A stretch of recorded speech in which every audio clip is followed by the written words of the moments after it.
ሰላም ጤና ይስጥልኝ። ከኢትዮጵያ ዜና አገልግሎት የታህሳስ 15 2018 ዓ.ም የዕለቱን ዜናዎች ይዘን ቀርበናል። በቅድሚያ አርዕስተ ዜናዎቹ። መንግስት በጊዜያዊ መጠለያ ጣቢያ የሚገኙ ዜጎችን የቅድሚያ ትኩረት በማድረግ የምግብ ሰብአዊ ድጋፍ እያቀረበ መሆኑን የኢትዮጵያ አደጋ ስጋት አመራር ኮሚሽን አስታወቀ። በኤርትራ መንግስት እየደረሰብን ላለው መጠነ ሰፊ የሰብአዊ መብቶችና የዘር ማጥፋት ወንጀል በተመለከተ ለአፍሪካ የሰብአዊና የህዝቦች መብቶች ኮሚሽን ላቀረብነው ክስ ምላሽ እየተጠባበቅን ነው ሲል የቀይ ባህር አፋር ዲሞክራሲያዊ ድርጅት ገለጸ። የዲጂታል ኢትዮጵያ 2030 ስትራቴጂ የኮንስትራክሽን ኢንዱስትሪውን በቴክኖሎጂ በማዘመን ወደ አዲስ ምዕራፍ ለማሸጋገር ትልቅ አቅም እንደሚፈጥር የኮንስትራክሽን ማኔጅመንት ኢንስቲትዩት ዋና ዳይሬክተር ኢንጂነር ታምራት ሙሉ ገለጹ። የጌጣጌጥ ማዕድናትን እሴት በመጨመር የውጭ ምንዛሬ ግኝትን ለማሳደግ የሚያስችሉ በሀገር ውስጥ የተመረቱ የመቁረጫ የማለስለሻና የቅርጽ ማውጫ ማሽኖች በቅርቡ ወደ ስራ እንደሚገቡ የማዕድን ኢንዱስትሪ ልማት ኢንስቲትዩት አስታወቀ። ዘመናዊ የእርሻ መሳሪያ የመጠቀም ባህልን በማሳደግ አርሶ አደሩ የሚያጋጥመውን የምርት ብክነት ለመቀነስ የሚያስችሉ ውጤታማ ተግባራት እየተከናወኑ መሆኑን የግብርና ሚኒስቴር አስታወቀ። የሚሉት የዕለቱ ዋና ዋና ዜናዎች ናቸው። ዜናዎቹን በዝርዝር እንመለከታለን። ከዜናዎቹ ጋር አህመድ መሐመድ አብሬያችሁ ቆያለሁ። መንግስት በጊዜያዊ መጠለያ ጣቢያ የሚገኙ ዜጎችን የቅድሚያ ትኩረት በማድረግ የምግብ ሰብአዊ ድጋፍ እያቀረበ መሆኑን የኢትዮጵያ አደጋ ስጋት አመራር ኮሚሽን አስታወቀ። በትግራይ ክልል ሰሜን ምዕራብ ዞን አስገደ ወረዳ ህጻጻ ጊዜያዊ መጠለያ ጣቢያ ለሚገኙ ተፈናቃዮችም የተሟላና ያልተቆራረጠ የምግብ ሰብአዊ ድጋፍ እየተደረገላቸው እንደሚገኝም ኮሚሽኑ ገልጿል። ተፈናቃዮች ድጋፍ እየተደረገላቸው አይደለም የሚለው ዘገባ የተሳሳተ መሆኑንም ነው ያመላከተው። የኢትዮጵያ አደጋ ስጋት አመራር ኮሚሽን በትግራይ ክልል ሰሜን ምዕራብ ዞን ህጻጽ ጊዜያዊ መጠለያ ጣቢያ የሚገኙ ተፈናቃዮች የሰብአዊ ድጋፍ አቅርቦትን አስመልክቶ መግለጫ ሰጥቷል። ኮሚሽኑ መንግስት በጊዜያዊ መጠለያ ጣቢያ የሚገኙ ዜጎቻችንን የቅድሚያ ትኩረት በማድረግ የምግብ ሰብአዊ ድጋፍ እያቀረበ እንደሚገኝ አመልክቷል። ሆኖም በተለያዩ ማህበራዊ ሚዲያዎች በህጻጽ ጊዜያዊ መጠለያ ጣቢያ የሚገኙ ዜጎቻችንን የሰብአዊ ድጋፍ እንዳልደረሳቸው የሚገልጽ የተሳሳተና የመጠለያ ጣቢያውን አጠቃላይ ሁኔታ የማይገልጽ ዘገባ ሆኖ እንዳገኘው ገልጿል። በህጻጽ ጊዜያዊ መጠለያ ጣቢያ የሚገኙ ዜጎች ዓመቱን ሙሉ ተመሳሳይ ድጋፍ ሲደረግላቸው የነበረ መሆኑንና ከመስከረም ወር 2018 ዓ.ም ጀምሮ እስከ ታህሳስ ወር 2018 ድረስ የተሟላና ያልተቆራረጠ የምግብ ሰብአዊ ድጋፍ እየተደረገላቸው እንደሚገኝ ነው ኮሚሽኑ ያስታወቀው። በአስገደ ወረዳ ህጻጽ ጊዜያዊ መጠለያ ጣቢያ ባለፉት 4 ወራት ለ14413 ዜጎች ድጋፍ ሲደረግ መቆየቱን አውስቷል። በተጨማሪም ከአጎራባች መጠለያ ጣቢያ የሚገኙ ዜጎችን ጨምሮ በመስከረም ወር 16775፣ በጥቅምት ወር 18290፣ በህዳር ወር 17813 እንዲሁም በታህሳስ ወር ለ14413 ዜጎች የሚያስፈልግ ምግብ መሰራጨቱን አመልክቷል። በዚህም በድምሩ 11406 ኩንታል ምግብ፣ ስንዴ፣ ማሽላ፣ ጥራጥሬና የምግብ ዘይት ባለፉት 4 ወራት እንዲደርሳቸው መደረጉን ኮሚሽኑ ገልጿል። ድጋፉ በገንዘብ ሲተመን ከ257 ሚሊዮን ብር በላይ መሆኑም ነው በመግለጫው ያስታወቀው። ለተፈናቃይ ማህበረሰብ የሚላከው ድጋፍ ለታለመለት ዓላማ ብቻ መዋሉን የማረጋገጥ ክፍተቶች ቢኖሩም እንዲሟላ የማድረግ ኃላፊነት የክልሉና የአካባቢው ጊዜያዊ አስተዳደር መሆኑን ኮሚሽኑ በመግለጫው አስታውቋል። በኤርትራ መንግስት እየደረሰብን ላለው መጠነ ሰፊ የሰብአዊ መብቶችና የዘር ማጥፋት ወንጀል በተመለከተ ለአፍሪካ የሰብአዊና የህዝቦች መብቶች ኮሚሽን ላቀረብነው ክስ ምላሽ እየተጠባበቅን ነው ሲል የቀይ ባህር አፋር ዲሞክራሲያዊ ድርጅት ገለጸ። የቀይ ባህር አፋር ዲሞክራሲያዊ ድርጅት በኤርትራ መንግስት አገዛዝ ደረሰብን ያለውን መጠነ ሰፊ የሰብአዊ መብቶች ጥሰትና የዘር ማጥፋት ዘመቻ አስመልክቶ ጋዜጣዊ መግለጫ ሰጥቷል። ጋምቢያ ወይም ባንጁል የአፍሪካ የሰብአዊና የህዝቦች መብቶች ኮሚሽን የቀይ ባህር አፋር ዲሞክራሲያዊ ድርጅት ላቀረበው ክስ የኤርትራ መንግስት ምላሽ እንዲሰጥ ክሱን መላኩን አድንቋል። በኤርትራ መንግስት ላይ የቀረቡትን ጉልህ የሰብአዊ መብት ጥሰቶች ክስ ተቀብሎ በመዝገብ ቁጥር 868/25 መመዝገቡን የክስ ፍሬ ነገር ይዘት ተቀባይነት ያለው መሆኑንና እውቅና በመስጠት የኤርትራ መንግስት እንዲመልስ ክሱን መላኩን ኮሚሽኑ ማስታወቁን ገልጿል። የድርጅቱ ሊቀመንበር ኢብራሂም ሃሩን በመግለጫቸው እንደተናገሩት የኤርትራ መንግስት በደናክል አካባቢ በቀይ ባህር አፋር ህዝቦች እየፈጸመ ያለው መጠነ ሰፊ ስልታዊ መንግስታዊ መርና ቀጣይነት ያለው የሰብአዊ መብቶች ጥሰትና የዘር ማጥፋት ወንጀል ከቀን ወደ ቀን እየተባባሰ መጥቷል። በአሁኑ ወቅት እየደረሰ ነው ካሏቸው የመብት ጥሰቶች መካከልም ከህግና ከፍርድ ውጭ ግድያዎችና ዘር ተኮር ጭፍጨፋ ማካሄድ፣ ያለ ፍርድ ማሰርና ማሰቃየት፣ በሺዎች የሚቆጠሩትን መሰወር፣ የግዳጅ ወታደራዊ ምልመላ መሆናቸውን ላብነት ጠቅሰው በተለይም ከ300 ሺህ በላይ የቀይ ባህር አፋር ህዝብን ማፈናቀልና ጾታዊ ጥቃትን ያገዛዙ የአፈና መሳሪያ አድርጎ መጠቀሙን ጠቅሰዋል።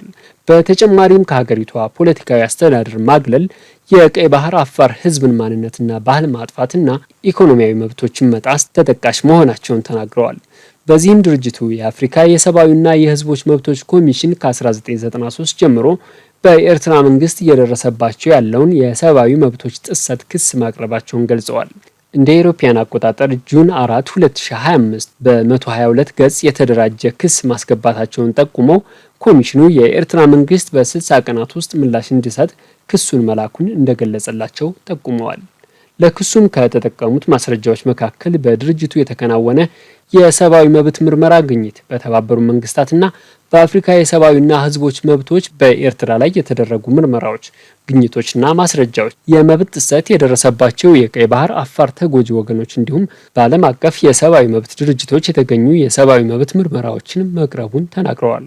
ድርጅቱ የአፋር ህዝብ ከሚደርስበት መከራ ለማዳን የዓለም አቀፍ የመገናኛ ብዙሃን ድምፅ እንዲሆነው አህጉራዊና ዓለም አቀፋዊ የሰብአዊ መብቶች ተቋማት፣ የተባበሩት መንግስታት ድርጅት፣ የአፍሪካ ህብረት ትኩረት እንዲሰጡ የኢሳያስ መንግስት ላይ ህጋዊ፣ ዲፕሎማሲያዊ፣ ሰብአዊና ፖለቲካዊ እርምጃ እንዲወስዱና ተጽዕኖ እንዲያሳድሩ ለማድረግ ያለመ መሆኑን ገልጸዋል። የዲጂታል ኢትዮጵያ 2030 ስትራቴጂ የኮንስትራክሽን ኢንዱስትሪውን በቴክኖሎጂ በማዘመን ወደ አዲስ ምዕራፍ ለማሸጋገር ትልቅ አቅም እንደሚፈጥር የኮንስትራክሽን ማኔጅመንት ኢንስቲትዩት ዋና ዳይሬክተር ኢንጂነር ታምራት ሙሉ ገለጹ። ጠቅላይ ሚኒስትር ዶክተር አብይ አህመድ የዲጂታል ኢትዮጵያ 2030 ትግበራን በይፋ ባስጀመሩበት ወቅት ተደራሽነትን ማስፋት፣ ለዜጎች እኩል ዕድል መፍጠር እንዲሁም በዜጎችና ተቋማት መካከል መተማመንን መገንባት ቁልፍ የስትራቴጂው ግቦች እንደሆኑ አስረድተዋል። የኮንስትራክሽን ማኔጅመንት ኢንስቲትዩት ዋና ዳይሬክተር ኢንጂነር ታምራት ሙሉ ከኢዜአ ጋር በነበራቸው ቆይታ በዘመኑ ተወዳዳሪ ሆኖ ለመቀጠል ዲጂታላይዜሽን ወሳኝ መሆኑን ጠቁመዋል።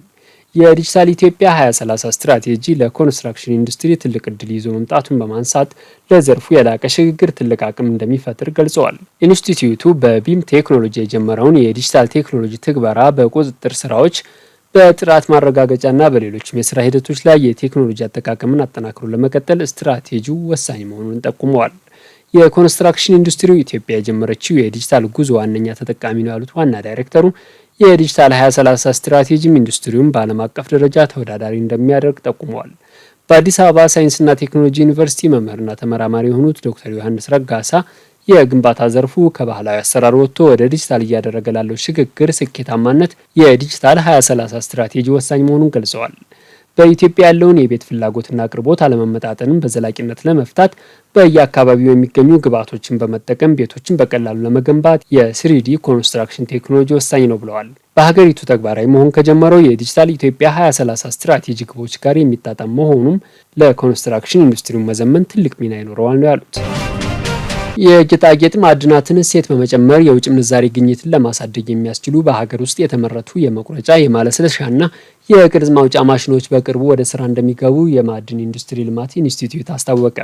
በማዕድን ሚኒስቴር ስር የሚገኘው ኢንዱስትሪ ልማት ኢንስቲትዩት የጌጣጌጥ ማዕድናት ዘርፍን በጥናትና ምርምር በቴክኖሎጂና በአቅም ግንባታ የመደገፍ ኃላፊነት የተሰጠው ሲሆን በዚህም ከዘርፉ የሚገኘውን የመንግስት የውጭ ምንዛሬ ግኝት ማሳደግ እንዲሁም በቀጥታና በተዘዋዋሪ ለዜጎች ሰፊ የስራ ዕድል መፍጠር ዓላማ ያደረገ ነው።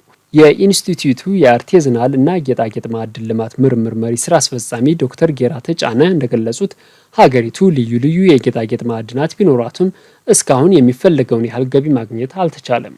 ለዚህም ማዕድናቱ እሴት ሳይጨመርባቸው ለውጭ ገበያ መቅረባቸው፣ የሰለጠነ የሰው ኃይል እጥረትና የቴክኖሎጂ አጠቃቀም ዝቅተኛ መሆን በምክንያታዊነት አንስተዋል። ከዚህም በተጨማሪ የማዕድን አምራች ማህበራት የፋይናንስና የመሰረተ ልማት ችግሮች፣ የከበሩ ማዕድናትን ጥራትና ዋጋ ለመለየት የሚያስችል የጂኦሎጂ ግንዛቤ አናሳ መሆን፣ የኮንትሮባንድ መስፋፋት ሌላው ችግር መሆኑን ተናግረዋል። እነዚህን ችግሮች ለመፍታት በርካታ ውጤታማ ተግባራት እየተከናወኑ መሆኑን አንስተው ኢንስቲትዩቱ ከወሎ ዩኒቨርሲቲ ጋር በመቀናጀት እያከናወነ ያለውን ተግባራት ላብነት አንስተዋል። ይህንንም ተከትሎ ከዩኒቨርሲቲው ጋር በመሆን ለማዕድን መቁረጫ ማለስለሻና ቅርጽ ማውጫ የሚያገለግሉ ማሽኖች በሀገር ውስጥ እንዲዘጋጁ መደረጉና በቅርቡም ወደ ስራ እንደሚገቡ ተናግረዋል። ዘርፉን በዘመናዊ ስርዓት ለመምራት የሚያስችል የዲጂታል ቴክኖሎጂ ግንባታ እየተከናወነ ሲሆን በቅርቡም ተጠናቆ ወደ ስራ እንደሚገባም ጨምሮ አስታውቀዋል። የማዕድን ማውጫ አደጋን የሚከላከል የደህንነት ምሰሶ ዲዛይንና የኢትዮጵያ የጌጣጌጥ ማዕድናት ልማት ፍኖተ ካርታ ተዘጋጅተው በመጠናቀቅ ላይ እንደሚገኙም ተናግረዋል። ዘመናዊ የእርሻ መሳሪያ የመጠቀም ባህልን በማሳደግ አርሶ አደሩ የሚያጋጥመውን የምርት ብክነት ለመቀነስ የሚያስችሉ ውጤታማ ተግባራት እየተከናወኑ መሆኑን ግብርና ሚኒስቴር አስታወቀ። በግብርና ሚኒስቴር የሰብል ልማት መሪ ስራ አስፈጻሚ ኢሳያስ ለማ ለኢዜአ እንዳሉት በ2017-18 የመኸር ወቅት 20.5 ሚሊዮን ሄክታር መሬት በሰብል ለመሸፈን እቅድ ተይዞ ወደ ስራ ተገብቷል። በተሰሩ የተቀናጀ የግብርና ልማት ስራዎች 20.9 ሚሊዮን ሄክታር መሬት በሰብል መሸፈን እንደተቻለ ተናግረዋል። በግብርና ሜካናይዜሽን ስርዓት የሰብል ምርታማነትን ለማሳደግ የተከናወነ የእርሻ መሳሪያና የግብዓት አቅርቦት ስራም ከ12 ሚሊዮን ሄክታር መሬት በኩታ ገጠም ሰብል መሸፈኑን አስረድተዋል። በሰብል ከተሸፈነ የመሬት ገጽታ ላይ 653 ሚሊዮን ኩንታል ምርት ለመሰብሰብ በተያዘው እቅድ መሰረት በቆላማና ወይና ደጋ አካባቢ ውጤታማ ምርት የመሰብሰብ ስራ እየተሰራ መሆኑንም ገልጸዋል። በዚህም በአገር አቀፍ ደረጃ በእስካሁኑ ሂደት 14 ሚሊዮን ሄክታር መሬት ላይ የነበረ ሰብል መሰብሰቡን ጠቁመው ተሰብስቦ ከተወቃ ሰብልም 322 ሚሊዮን ኩንታል ምርት ወደ ጎተራ መግባቱን አስታውቀዋል።